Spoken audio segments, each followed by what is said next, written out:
हरिओम। राधे कृष्णा।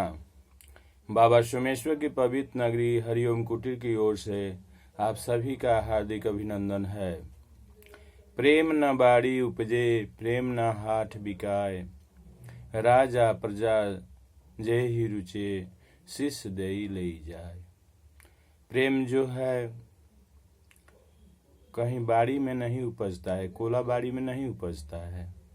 वो तो जिसको चाहिए, जो उसके पात्र हैं वो ले सकते हैं। लेकिन आजकल लोग प्रेम नहीं कर रहे हैं।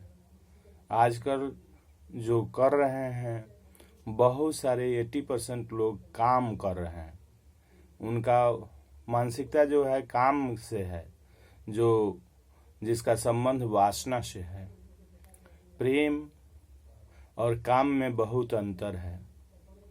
जिसको देखा जाए, एक भोजपुरी रचना के माध्यम से, प्रेम करेलू की काम हो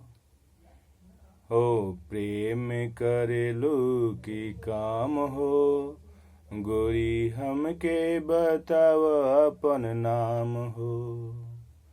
प्रेम करेलू की काम हो, गोरी हमके बताव अपन नाम हो। लोगवा काम के ही प्रेम कह देवेला, जबकि दहिया 84 लाख जोनी में रहेला।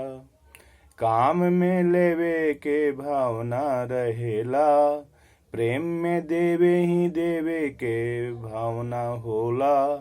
काम में दो के दो ही रहेला, प्रेम में एक से हो जाला दुई जान हो। प्रेम में एक से हो जाला दुई जान हो। प्रेम करेलू की काम हो, गोरी हमके बताव अपन नाम हो। काम में मोह अधिका जे होला, प्रेम में मोह के गंध न होला। काम में संसार के दुख होला, प्रेम में आनंद ही आनंद होला।